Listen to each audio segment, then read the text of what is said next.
सब सखियां गईं और जाकर के श्री जी से निवेदन करने लगी, हे स्वामिनी जी, आपके शोक को कारण कहा है? आज आपको मुखमंडल, आपको मुख कमल इतना मुरझा क्यों रहे हो है? कहा कोई कष्ट है? आज्ञा करो श्री जी। हमारी श्री जी को मुख भी यदि नेक भी कष्ट में आ जाए तो ललिता विशाखा 33 करोड़ देवतान की पूरी मीटिंग बैठा लें। कौन ने किया अपराध? हमारी श्री जी आज कष्ट में बैठी हैं। हे सूर्य, तेने कहीं ज्यादा तपन तो नहीं कर दियो? हे ब्यार, तेने कहीं आज ज्यादा ठंडी हवा तो नहीं बहा दी? हे जल, तू आज कहीं उष्ण तो नहीं है गयो? सबकी खैर नहीं महाराज, अगर श्री जी हमारी शोक में आ गई तो। ललिता विशाखा ने पकड़े 33 कोटि देवता बैठा दिए सबरे वृंदावन में। बोले आज हमारी श्री जी शोक में क्यों है? सब 33 कोटि देवता थर थर कांप रहे हैं। बोले हमने कोई अपराध नहीं किया है, श्री जी से ही पूछो। उनके हृदय को कहा प्रणाम कियो, हे श्यामाजू, आपके शोक को कारण कहा है? बोले शोक को कारण और कछु ना है, केवल एक ही है। बोले कहा? श्याम सुंदर हमसे एक कला में आगे हैं। कौन सी कला में? बोले नृत्य कला में। श्याम सुंदर हमसे ज्यादा बढ़िया नृत्य करें। जब नृत्य होवे, रास बिहार होवे और जब सगन कुंज में हमारी लीला होवे तो उनको नृत्य इतना सुंदर होवे कि वाकू देखत देखत मैं मोकू कहा अंग की प्रदर्शन करने हैं, कैसी भाव धारण करने हैं, कैसा नृत्य कर, मैं भूल जाऊं। इतना सुंदर नृत्य करें। सब सखियां बोली तो ये आपके शोक को कारण? बोले शोक को कारण ये ना है, शोक को कारण ये है कि मैं श्याम सुंदर से नृत्य सीखना चाहूं और आज मैं जाऊंगी, श्याम सुंदर के पास जाऊंगी, उन्हीं से नृत्य सीख के आऊंगी। सब सखियां बोली तो यहां में शोक करवे वाली कहा बात है? आप तो केवल आज्ञा कर दो, अभी सब व्यवस्था हम करें। हाँ भाई, रथ मगाओ, चवर डुराओ, इत्र की बौछार करो, गुलाब चल झड़कते भय चलो, जय जयकार करते भय चलो, पुष्प की वर्षा करो। आज श्री जी को लेकर के श्याम सुंदर के पास जाएंगी नृत्य सीखवे के काज।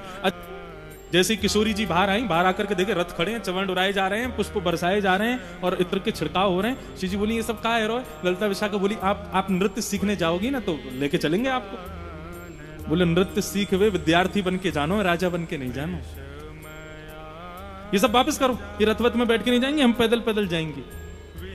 ललिता विशाखा बोली जो आ गया, रथवत वापस कर दिए। सब सखियां तैयार हो गई, चलो श्री जी। बोले नृत्य सीखवे जा रहे हैं, वहां पे उनको परखवे नहीं जा रहे हैं कि वो कैसा नृत्य करें। तुम लोग नहीं जाओगी, तुम यहीं बैठो, हम अकेले ही जाएंगे। ललिता विशाखा बोली ये काम नहीं हो सकता, अकेले तो हम आपको कभी नहीं भेजें। श्री जी बोली जाएंगी तो हम अकेली जाएंगी, नहीं तो नहीं जाएंगी। और फिर पूरे दिन ऐसी मुरझाई हुई बैठी रहेंगी, ना भोजन पाएंगी ना जल पिएंगी, और तुमको ये स्वीकार है तो फिर चलो हमारे साथ। श्री जी को सुख देने के लिए तो सब सखियां सब ने कहा अच्छा जैसी आपकी इच्छा, आप अकेले जानो चाहो आप अकेली जाओ, लेकिन हम अपना एक काम करेंगे। बोले कहा काम करेंगे? बोले आप बैठो। श्री जी बैठ गई और ललिता विशाखा दोनों सामने बैठ गई। अब श्री जी ने जितना श्रृंगार किया है सब श्रृंगार को लिखती जा रही हैं, काका पहन के जा रही हैं।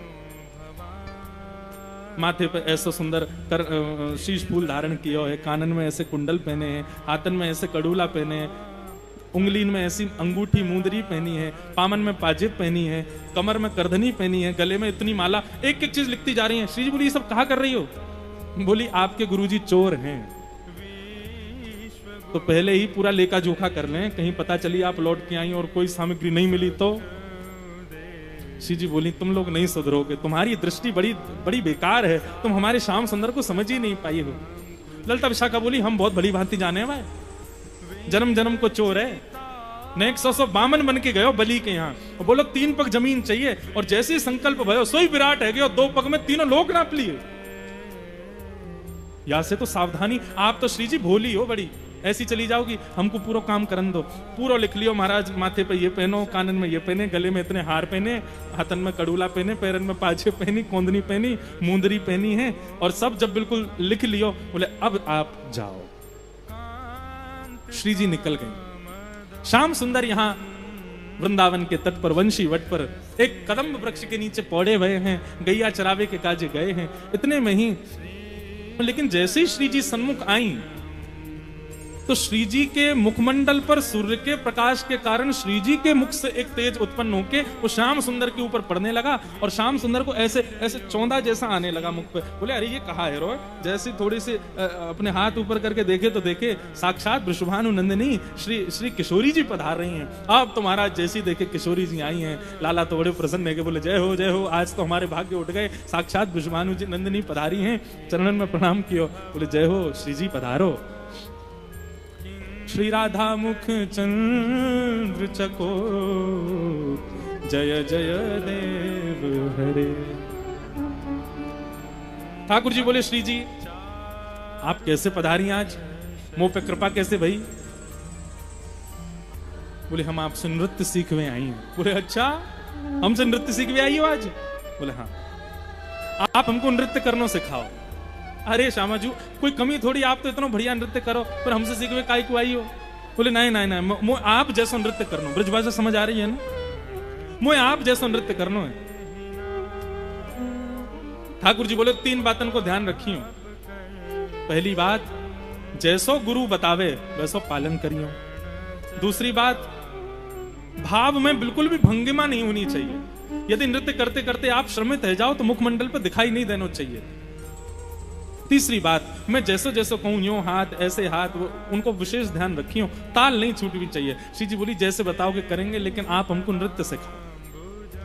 अब सामने ठाकुर जी खड़े हैं, वंशी आदि सब कदम के नीचे धर दई, और उनके सामने श्री जी खड़ी हैं। अब ठाकुर जी उनको नृत्य करना सिखा रहे हैं। ओ बन नाचे नटनी को आली नंद को किशोर, बन नाचे नटनी को आली नंद को किशोर, बन नाचे नटनी को आली नंद को किशोर, बन नाचे नटनी को आली नंद को किशोर। ओ राधे जगत नचायो तेरी बोह की मरोड़, राधे जगत नचायो तेरी बोह की मरोड़। ओ राधे जगत नचायो तेरी बोह की मरोड़, राधे जगत नचायो तेरी भाव से मरोड़। ओ बन नाचे नटनी को आली नंद को किशोर, बन नाचे नटनी को आली नंद को किशोर। नंद नंदन नृत्य कर रहे हैं और सामने श्यामा जी नृत्य कर रही हैं। ठाकुर जी कह रहे हैं, श्री जी आपको नृत्य करने की कहा आवश्यकता है? श्री जी बोली क्यों? बोले आप तो केवल अपनी भ्रगुटी टेढ़ी कर ले, वही से ही सब नृत्य करने लग जाएं। ठाकुर जी जब नृत्य करें तब उनको देख करके सब नृत्य करें, लेकिन हमारी किशोरी जी तो ऐसे भ्रगुटी टेढ़ी कर लें तो वृक्ष पर बैठे हुए पशु पक्षी भी नृत्य करने लग जाएं। हे किशोरी जी, वास्तव में आपको नृत्य सीखने की जरूरत नहीं है। क्यों? मोए नृत्य करवे के काजे हाथन के अंग प्रत्यंग बनाने पड़े, पैरन के अंग प्रत्यंग, पैर आगे पीछे करने पड़े, लेकिन आपको नृत्य तो केवल भौं ऊपर नीचे है जाए, वैसे ही नृत्य है जाए। आपको नृत्य की कहा आवश्यकता? मुंह को आकर्षण करवे के काजे त्रिभंग लली बन के खड़ो होना पड़े, लेकिन आप तो केवल अपनी तिरछे कटाक्ष से कोई को देख ले होगी, वही से मोहित है जाएगा। शाम को समय भयो, नृत्य करते करते दोनों विराज गए। अब श्यामा जी बोली, लाल जी अब साय है गई, अब मैं जाऊं, बाबा बाट निहार रहे होंगे, मैया बाट निहार रही होंगी, सब सखी बैठी होंगी चिंता में, तो अब मेरो जावे को समय आ गयो, अब मैं जाऊं।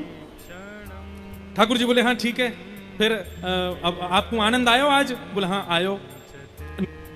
ठाकुर जी बोले हाँ ठीक है, फिर अब आपको आनंद आयो आज? बोले हाँ आयो। नृत्य समझ में आ गयो कैसो करना चाहिए? बोले हाँ आ गयो। तो ठीक है फिर, तो किशोर जी बोली ठीक है लाला, फिर मिलेंगे, अभी मैं चलूं। ठाकुर जी मनी मन सोचने लगे, ऐसे ही जा रही हैं, कछु दे के ना जा रहे हैं? एक तो ट्यूशन भी पढ़ लियो, ऊपर से कछु दियो भी नहीं है, पूरा नृत्य सीख लिया और कछु दे क्यों नहीं जा रहे?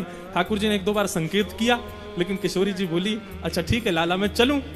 जैसे ही ठाकुर जी जान लगे, जैसे ही किशोरी जी जान लगी, तो ठाकुर जी बोले ऐसे काम नहीं चले, नंद नंदन है, हम यशोदा के लाला हैं, कोई को कछु दियो है, बिना लिए कछु देने को हमारा स्वभाव ना है।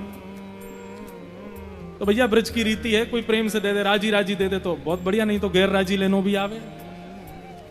जैसी श्यामा जी जान लगी, सोई ठाकुर जी गए, गले में गलवैया डाल ली और गलवैया डाल करके बोली, श्री जी देखो ना आज वन कितना सुंदर लग रहे हो है, देखो वो पशु पक्षी कितने प्यारे लग रहे हैं, आपने तितली देखी, तितली कितनी मधुर लग रही है। श्री जी बोली ये तो हम रोज ही देखें, या में कौन सी बड़ी बात है? नहीं नहीं आज कछु विशेष है, आज देखो आप देखो वह वृक्ष के ऊपर एक नीलमणि जैसो एक तोता बैठो है, नीलमणि जैसो चमक रहो है। श्री जी बोली कहाँ है? बोले देखो वो सामने बैठो, मेरी उंगली की स्रोत में सीधे देखो। श्री जी बोली वहीं देख रही हूँ, मुंह को तो कोई दिखना ही रहो। बोले ऐसे ना देखो, अपनो हाथ दो। श्री जी को हाथ पकड़ के बोले देखो वो बैठो है। अब हाथ पकड़ के ठाकुर जी ने, हाथ में मुंदरी है थी, सो मुंदरी को न्यों निकाल करके और अपनी जिम्मेदारी दे दो, वो बैठो। श्री जी बोली मुंह तो कोई दिखना रहो। बोले अब तो उड़ गए हो, फुर रह गए हो। मुंदरी निकाल के धल रही जेब में, और इतने में ठाकुर जी ने कलवैया हटाई। ठीक है श्री जी, श्यामाजू फिर कृपा करियो, हम तो तैयार बैठे हैं सिखावे के काजे, जब आओगी तब सिखा देंगे। बोरी भारी हमारी श्यामाजू चली गई। जैसे ही पहुंची महाराज अपने कुंज में, ललिता विशाखा आदि सब सखियां वहीं खड़ी दूर से निहार रही हैं। गुलाब जल का पेय बना करके लाई है, तुरंत चरणों में डाला है, रज पहुंचने लगी। सुंदर सुंदर पेय पदार्थ ला करके, फल ला करके श्री जी को कोई श्रम। श्री जी बोली हाँ आज तो बड़ो आनंद आयो, बड़ो सुख मिलो। ललिता बोली विशाखा पत्र लेके आ, सवेरे जो लिखोगा वो सब गिनती करो। श्री जी बोली तुम बड़ी बड़ी बेकार हो, श्याम सुंदर पे बड़ो संदेह करो, हमारे श्याम सुंदर ऐसे ना है। बोले तुम्हारे काजे ना होंगे, हमारे काजे तो हैं। हम तो पहले पूरा लेखा जोखा देखें, जैसी सवेरे गई वैसी आई हो कि नहीं। माथे के श्रृंगार दिख रहे हैं, कानन के कुंडल हैं ही हैं, गले की माला भी है, करधनी भी है, पाजेब भी, कड़ूला भी है। हाथन की अंगूठी देखी तो इतने में एक हाथ में 3, एक में 2। किशोरी जी मुंदरी कहां गई आपकी?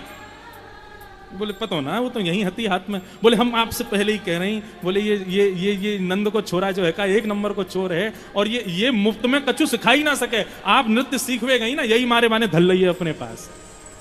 श्री जी बोली तुम लोगों को स्वभाव बड़ो बेकार है, ऐसे संशय ना करना चाहिए, हमारे श्याम सुंदर ऐसे नहीं। बोले वो ऐसे ही है। और सुनो अब आप जाके पहुंच जाओ, आराम करो, कल हम जाएंगी नृत्य सीखवे, हम भी तो देखें कैसे नृत्य सिखावे।